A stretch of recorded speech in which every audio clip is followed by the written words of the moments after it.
La Fundación Jesús Saad Nasser presenta el programa Industria y Comercio en Acción, porque no proponemos nada que no podamos cumplir. Estamos a la vanguardia con soluciones para el desarrollo de los productos y servicios manufacturados por la micro, pequeña y mediana empresa puertorriqueña, interactuando con el comercio mayorista, detallista, instituciones públicas y privadas, basado en una economía sustentable para el desarrollo socioeconómico de Puerto Rico y a su vez para la creación y retención de empleos. Apuesta en ti y por los tuyos.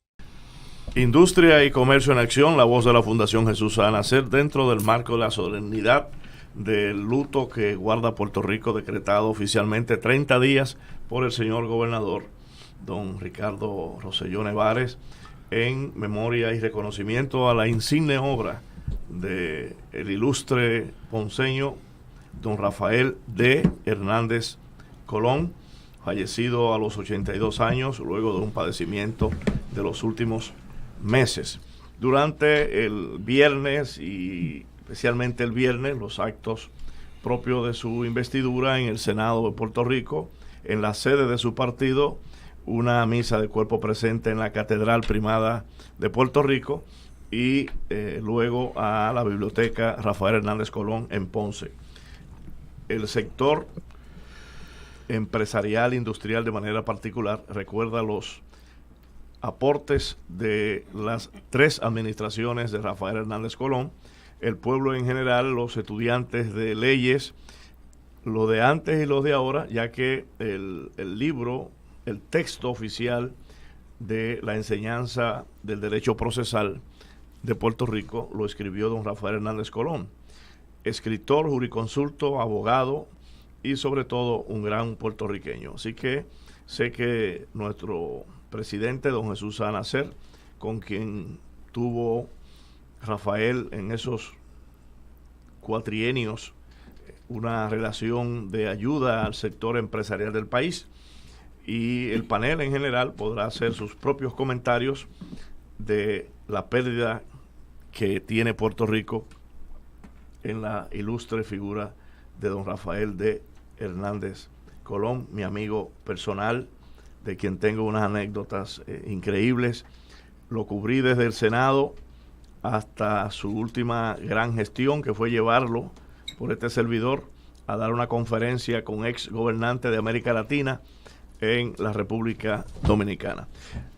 El panel, integrado por el distinguido abogado, licenciado José R. González Irizarry, la economista Diana Jiménez, el área técnica de Joelis Morales, nuestro presidente, moderador, don Jesús Saad Nasser, y en la ocasión a un joven con una capacidad de trabajo extraordinaria, abogado CPA y a cargo de que los chavitos lleguen a la caja del Estado, secretario auxiliar de Rentas Internas en el Departamento de Hacienda. Presidente, con usted está don Francisco Párez. Muchísimas gracias por la presentación. Debo aclarar, la abogada en la casa es mi hermana, ella es la inteligente. Yo soy yo soy el payaso de casa. Yo siempre lo digo, que el inteligente era mi hermana y yo era el chistoso de casa. Así de que, la familia. Sí. Muy bien. Don Jesús, aquí está nuestro invitado para hablarnos de algo que siempre es un mambo jumbo, uno nunca sabe lo que está pasando en Hacienda. Sí, ya Francisco es parte de este programa, ¿verdad? Además nos unimos en las limitaciones del daltonismo que tenemos ambos, ¿no? Sí, sí. Así que, Francisco, bienvenido a tu segunda casa, aquí tú no tienes problemas de pagar luz ni agua. Sí, le agradezco mucho la oportunidad. Y mucho menos impuestos. Sí, exacto. Bueno, Francis, obviamente, luego de escuchar a Héctor Julio Hernández sobre la lamentable deceso de nuestro pasado gobernador Rafael Hernández Colón, a nombre de la Fundación Jesús Saad Nasser y a mi propio sentimiento a la familia y extensivo a aquella parte del pueblo que ama a su pasado gobernador, nuestra solidaridad en estos momentos donde la vida terrestre da paso a la vida celestial. Descanse en paz, Rafael Hernández Colón. Bien, Francisco, Obviamente tú eres un joven servidor público que te has distinguido por la rápida posición que has logrado en ascendencia en el Departamento de Hacienda, y te felicitamos por eso. Hoy nos gustaría, entre varios temas que vamos a conversar contigo, lo primero, que nos diga cuál es la posición del Poder Ejecutivo, ya que tú has tenido la oportunidad de escuchar al honorable gobernador de Puerto Rico, Ricardo Rosselló, sobre estos pleitos bajo promesa de la Junta Fiscal que demandan a miles de suplidores del gobierno. ¿Qué noticia tú le tienes a esos suplidores que en este momento están muy preocupados?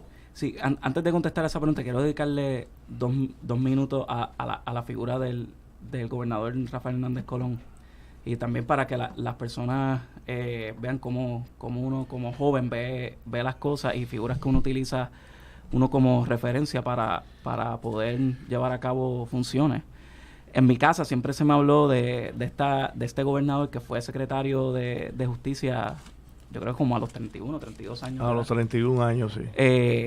Evidentemente bien joven, y cómo esa persona se podía distinguir y se podía percibir como una persona muy bien preparada y con unas bendiciones que Dios le dio desde la perspectiva intelectual. Para mí es una figura que trascendió este cierto discrimen que yo creo que se permite en Puerto Rico, y esto yo lo viví un poco durante mi interinato como discrimen contra el joven, tú dices. Como secretario de Hacienda, si ustedes, y aquí estoy sincerándome, ¿verdad? En uno mirando para atrás. Durante mi interinato como secretario de Hacienda, y esto yo lo he hablado con el secretario en nuestras numerosas conversaciones, en Puerto Rico ocurren un montón de discrímenes que se penalizan o se ven con malos ojos, pero yo viendo, a veces se permite ese discrimen por la juventud, y se permite. Yo escuchaba en muchos medios cómo utilizaban mi nombre cuando se me había hecho la designación como secretario interino, y siempre venía la coletilla de muchachos, inexperiencia, sin considerar el nivel de preparación, y no importara cuántas horas yo le hubiese dedicado a la disciplina de la administración tributaria, cuántas horas yo le hubiese dedicado a mi crecimiento profesional. Y la preparación que tiene. Y pues ver figuras que han podido vencer ese paradigma, o vencer esa percepción de que la juventud es sinónimo de incapacidad. Definitivamente son personas que a mí me han llamado muchísimo la atención, y el gobernador Hernández Colón, por esas historias que se me hacían en mi casa, definitivamente era uno que marca mucho mi atención, y el gobernador de Puerto Rico también, que ha sido un funcionario sumamente joven. Vencen esos paradigmas, y pues en ese sentido son personas que pudieron vencer ese... De hecho, el segundo más joven es Ricardo, porque Rafael jura la gobernación a los 36 y Ricardo Rosselló Nevares a los 37 y algunos meses. Seguro. Son los dos más jóvenes en la historia de todos los gobernadores de Puerto Rico, bajo España, bajo Estados Unidos, y electo por el pueblo de Puerto Rico. Sí, definitivamente Dios les da unas facultades intelectuales que los distinguen a ellos, ¿verdad? En su época, y definitivamente son figuras que se deben mirar y se deben distinguir. Absolutamente. Así, viendo la pregunta, el gobernador hizo unas manifestaciones, y me gustaría, ¿verdad?, mantenerme en esa misma línea de los retos que presenta para el gobierno el poder llevar a cabo negocios con suplidores que sean necesarios para la operación del gobierno cuando se exponen a este tipo de eventos. Yo desconozco qué factores habrá utilizado la Junta de Supervisión Fiscal para llevar a cabo esta gestión. Sabemos que bajo la ley promesa sí tienen unos mecanismos y tienen unos poderes en ley para llevar a cabo esto, pero desconozco qué proceso ellos utilizaron para la selección de estos casos, y verdad, cuál es la expectativa de ellos en cuanto a la forma y manera en que se va a llevar este proceso. Sí me sorprende mucho que en su misma comunicación ellos le digan a estos suplidores, si usted tiene la evidencia, pues preséntela, y así, ¿verdad? No se lleva a mayores términos este tipo de intervención de parte de la Junta, utilizando los mecanismos que le confiere Promesa. A mí me cuesta pensar mucho que el gobierno haya entrado en negociaciones ilegales, partiendo de la premisa que yo manejo muchos contratos que se manejan en el Departamento de Hacienda. Recordemos que el área de rentas internas compone casi más del 80% de la operación del Departamento de Hacienda. Y el proceso de contratación es uno sumamente responsable, tengo que decirlo, altamente burocrático, porque estamos velando por el mejor interés público y la transparencia en la utilización de fondos. Así que me sorprendió de manera bastante grande el hecho de la cuantía de los suplidores que ¿verdad? van a ser parte de este proceso, y la verdad también me sorprende que la Junta establezca, mira, trae la evidencia, si la tienes, de que en efecto se haya llevado a cabo el proceso de manera legítima. Yo hubiese esperado que ellos ya hubiesen tenido esa evidencia, ¿verdad? En sus récords. Habría que ver, ¿verdad? Cuál va a ser el desenlace final, pero definitivamente pone en una situación sensitiva al gobierno de Puerto Rico para poder llevar a cabo los negocios necesarios con suplidores de ciertos bienes y servicios que son esenciales para darle un servicio a la ciudadanía de la manera más óptima posible. Aparte de crear esa incertidumbre a los licitadores de gobierno, y tú que estás en el Departamento de Hacienda, conoces que el licitador, una vez que vaya a una subasta, ya el gobierno o la agencia que convoca esa subasta o esa compra en mercado abierto tiene un presupuesto fijo para el uso específico de un producto. Vamos a decir, va a comprar un automóvil, pues ya tiene el presupuesto para la compra de automóvil de tal dinero, y ese dinero lo separa Hacienda, y Hacienda no lo va a usar en nada que no sea en ese uso. Lo que quiero decir que aquí hay una forma totalmente inadecuada, arbitraria, puede usarse todos los calificativos habidos y por haber, porque el 90% o el 95% de estas personas que la Junta le está reclamando el pago de lo que el gobierno le honró en sus productos y servicios, son empresas y personas que pasaron primero por un presupuesto que el Departamento de Hacienda tiene, que es legal. Segundo, por unos términos y condiciones establecidas en las compras y subastas. Tercero, por una serie de reglamentaciones que establecen las compras de productos y servicios a los licitadores. Adicionalmente, por todos los argumentos de la ley de ética, conforma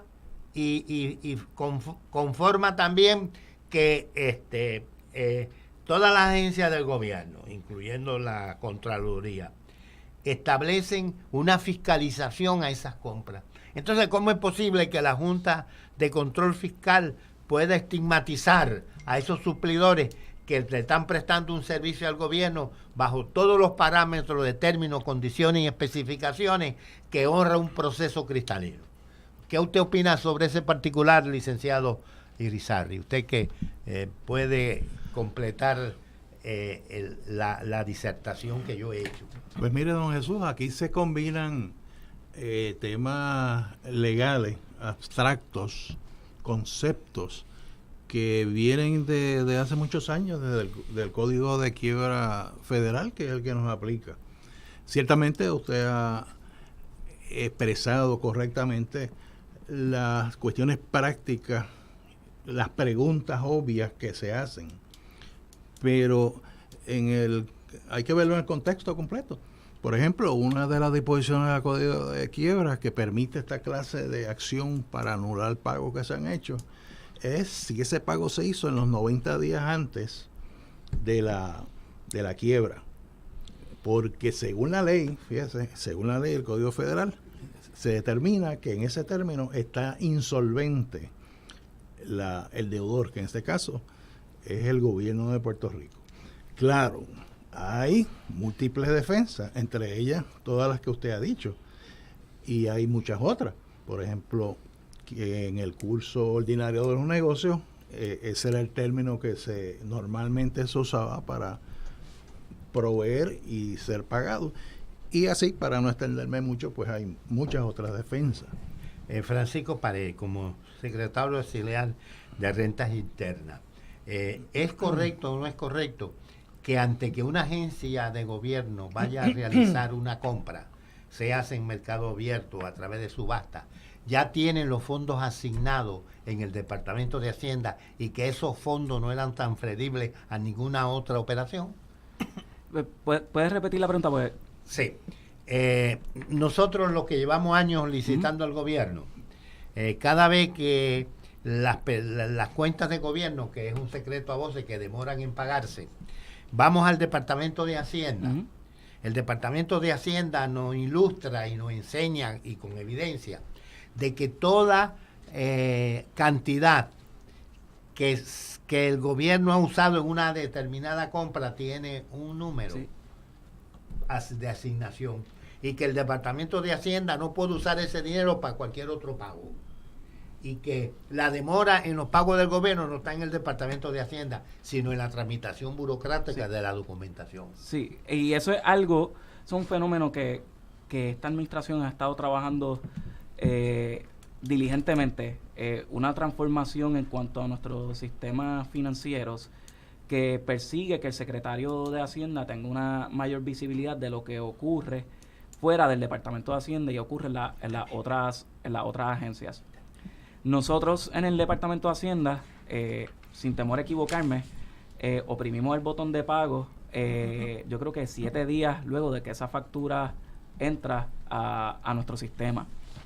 Así que la dilación no necesariamente se da dentro del Departamento de Hacienda. Yo sé que en el pasado varias de las políticas de austeridad eran no pagar los reintegros y desacelerar el pago de suplidores. Eso cambió dramáticamente con nuestra administración.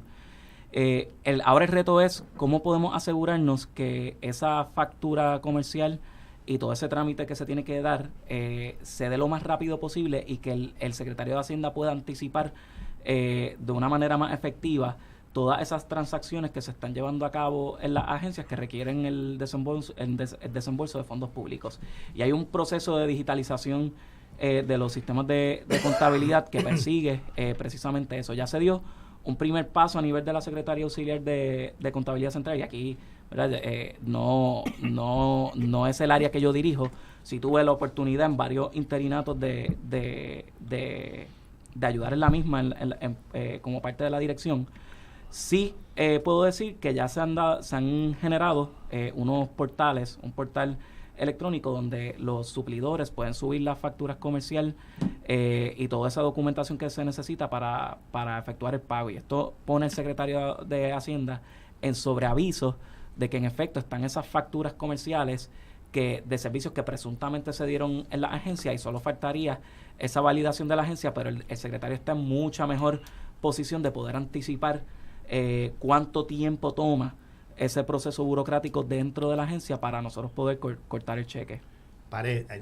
Donde queremos llegar en una lógica de que por qué razón si el gobierno, independientemente que está en quiebra o no está en quiebra, asigna un dinero para una compra específica y esa asignación de dinero está respaldada por todos los controles fiscales que tiene la institución gubernamental, y se dispone que ese dinero es para una compra específica, vamos a decir, transportación escolar. ¿Dónde está el truco o la mala fe del licitador? Si el licitador fue convocado por una subasta pública, hicieron las distintas ofertas y basándolo en los términos, condiciones y especificaciones y mejor precio, el gobierno le adjudica la buena pro a ese licitador. Después de pasar todos esos procesos, ¿cómo es posible que pueda venir una junta fiscal a decir que los licitadores están cometiendo un delito y que le tienen que devolver el dinero al gobierno? ¿Cómo me explicas tú eso? Sí, sin entrar en lo que llevó a la Junta de Supervisión Fiscal en cuanto a utilizar ese recurso que la ley les provee, para llevar a cabo estos pleitos. Sin entrar en eso, porque no sé del proceso de selección de esos casos y la verdad no me consta que haya habido que haya habido o no haya habido alguna irregularidad. Sí tengo que decir que me sorprende porque el proceso de contratación es uno burocrático y a la hora de desembolsar esos fondos públicos, la verdad es que hay unos mecanismos que reducen la probabilidad de que se haya hecho un mal manejo de fondos y que se haya hecho un pago ¿verdad? Por encima de los parámetros que la ley nos provee. Me sorprende mucho, parecería que, ¿verdad? Hay que darle el espacio ahora a estos suplidores que sometan la evidencia en cuanto a este proceso, pero sí, previo a esto me hubiesen dicho el gobierno está al garete y está contratando sin sentido alguno por encima del alcance de la ley. Mi respuesta hubiese sido, difícilmente esa aseveración sea cierta. Yo confío en todos esos procesos burocráticos. Yo sé que hay personas que criminalizan la palabra contratista con el gobierno por muchas malas experiencias que se han vivido. Yo creo que son más las buenas experiencias. Lo que pasa es que las malas son mucho más llamativas. Pero, por ejemplo, en mi caso, en mi área, que es la que yo puedo hablar, son empleados de carrera los que me validan si en efecto el proceso de contratación se llevó como Dios manda y si los servicios fueron provistos o los suministros fueron provistos al gobierno de Puerto Rico. Y yo utilizo empleados de carrera dentro del Departamento de Hacienda y interfiero en absolutamente nada que no sea ya la validación final una vez se somete a ese escrutinio de parte de empleados de carreras dentro de la agencia que no tienen ni siquiera ningún vínculo con estos contratistas ni que participaron en el proceso de contratación. Es correcto. Tenemos que ir a una pausa, pero previamente quiero hacer una observación sobre ese particular. No solamente es cristalino el proceso de subasta y de compra, también una vez que el suplidor entrega sus productos y servicios, automáticamente hay una persona que da fe de que recibió ese producto y servicio. Automáticamente hay otra persona que tiene que rendir un informe si el producto o servicio se realizó conforme a los términos de las compras. Y después de eso pasa a una división de pago que tiene que chequear si los precios concuerdan con la facturación. Y después de esa facturación pasa al Departamento de Hacienda o a la División de Pagador Especial de la Instrumentalidad Pública. Entonces, luego de todo esos procesos, ¿por qué seguir dudando? Bien, volvemos en un momento. Gracias por esperar. Seguimos avanzando, Industria y Comercio en Acción, la voz de la Fundación Jesús Nacer, y integramos a nuestra vicepresidenta, Magdalena Saad, quien tiene una importante pregunta para el secretario auxiliar de Rentas Internas, don Francisco el Joven Párez. Saludos a todos. Francisco, le quería preguntar, antes de comenzar con el tema de la reforma, que es otro que queremos cubrir, quería que nos hablara del SURI. ¿Qué área está abarcando SURI en el futuro? ¿Qué espera abarcar más? Sí, nuestro Sistema Unificado de Rentas Internas, mejor conocido como SURI, desde el 2016, octubre de 2016, manejaba el impuesto de venta y uso. Ya a finales del año 2018, de hecho la fecha fue el 10 de diciembre del 2018, se introdujeron 5 tipos contributivos adicionales a SURI. Los más destacados de esos tipos contributivos es el régimen de retenciones patronales y de servicios y el régimen de arbitrios. Así que ya la interacción con los puertos se maneja totalmente a través de SURI, porque el IVU en los muelles, lo que se conoce como el IVU en los muelles, y arbitrios ya se maneja a través de SURI. ¿Qué nos resta? Para finales de diciembre de este año debemos integrar contribución sobre ingresos de individuos y corporaciones. Eso incluye también entidades sin fines de lucro y las llamadas sociedades, las entidades conductos, ya deben manejarse a través de SURI. Con esto completamos la total digitalización del área de rentas internas para propósitos de cumplir con el Estado. Perfecto. Y entonces, con el permiso, doña Magdalena, ¿pudiérame explicarme qué es IVU y arbitrio? Para que nuestros amigos que nos escuchan, amigas y amigos que nos escuchan, pueden interpretar? Mira, el arbitrio... Estamos hablando de un impuesto consolidado, ¿no? No, son dos regímenes aparte. El impuesto de venta y uso en Puerto Rico es un híbrido entre un IVU y un IVA para propósitos de propiedad mueble tangible. Recordemos que el arbitrio general emigró a un IVU en el 2006. A un IVU, sí. En el 2013, me parece, yo creo que se introduce la figura de que el comerciante, cuando introduce una mercancía para la reventa, venía obligado a prepagar el IVU sobre el costo de esa partida. Entonces le da un elemento como de IVA para propósitos de, ¿verdad?, de poderle explicar a la ciudadanía.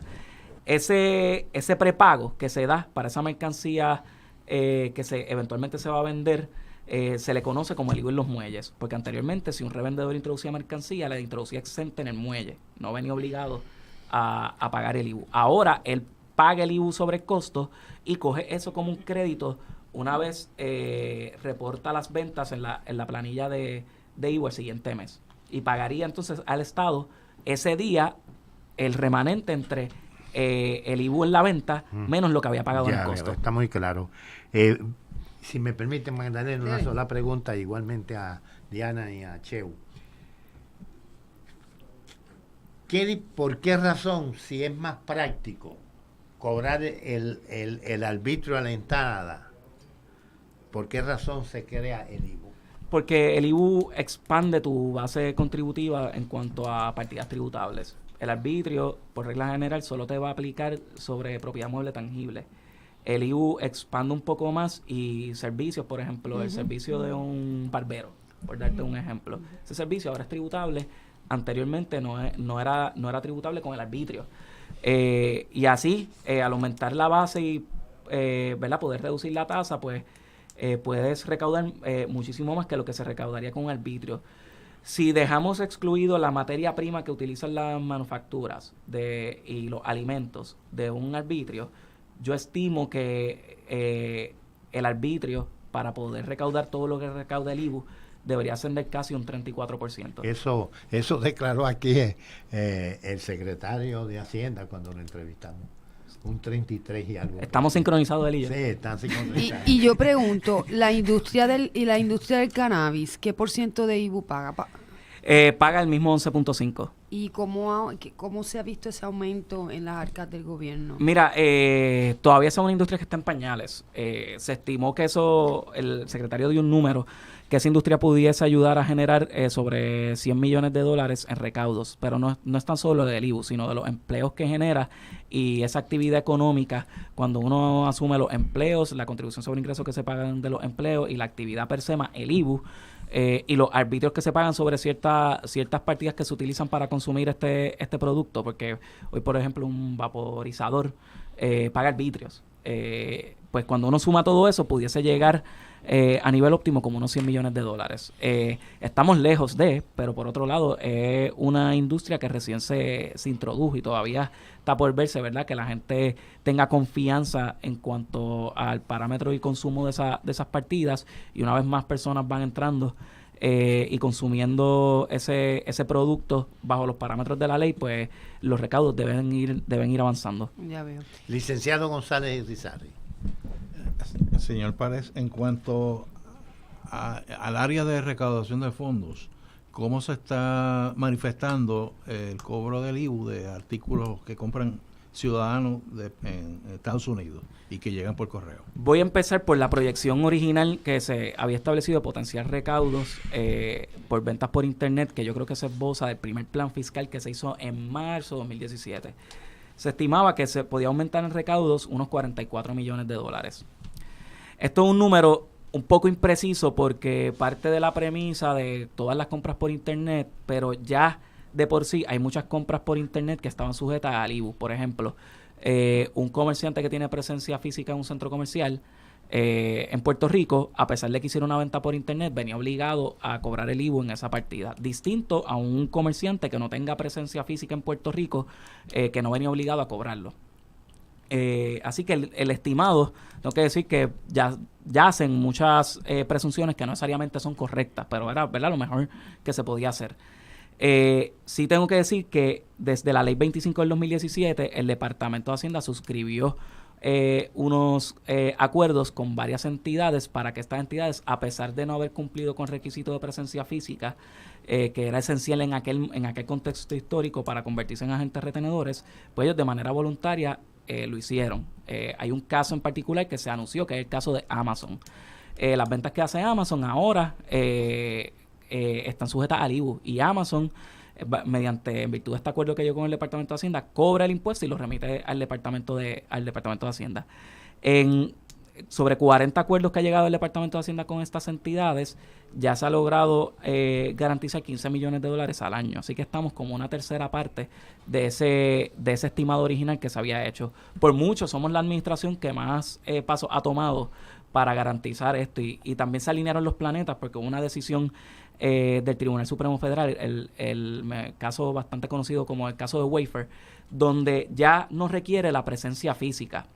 Así que contribuyentes que tengan un nexo comercial con una jurisdicción podrían venir obligados, si la jurisdicción así lo establece, para que cobren el impuesto de venta y uso. Y en ese análisis se encuentra nuestro departamento tratando de distinguir cuál ha sido la mejor jurisdicción que ha interpretado el caso de Wayfair a su favor para emular eso que están haciendo los estados acá en Puerto Rico y emigrar esa ley 25 en virtud de los nuevos desarrollos de jurisprudencia.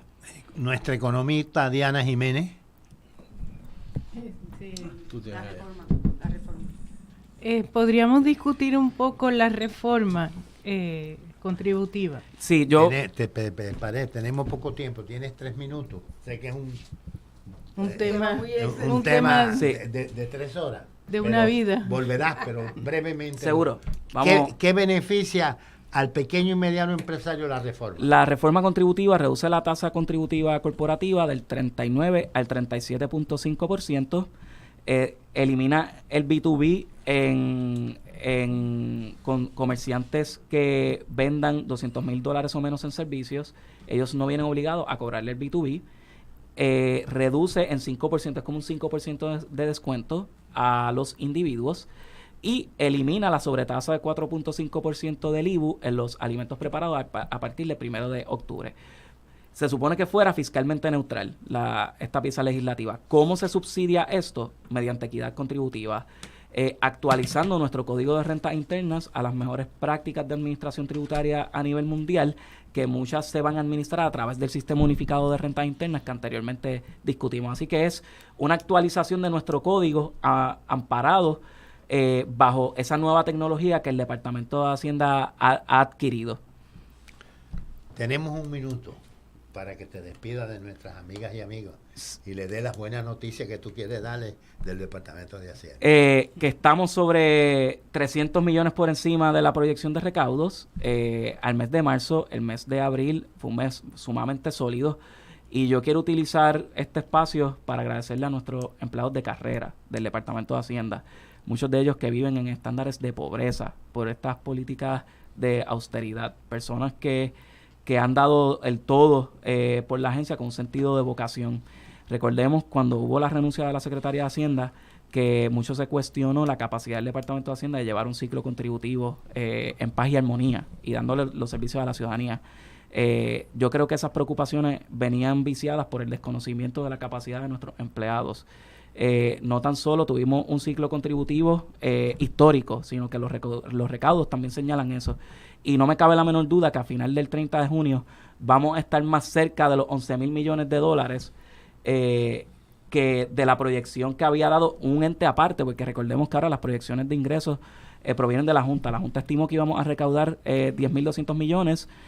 No creo que vayamos a recaudar esa cantidad, sino que vamos a estar mucho más cerca de los $11,000 millones, superando casi por 700, 800 millones el estimado original. Muy buena noticia para nuestras amigas y amigos. Gracias por escuchar el programa Industria y Comercio en Acción, la voz de la Fundación Jesús Al Nacer.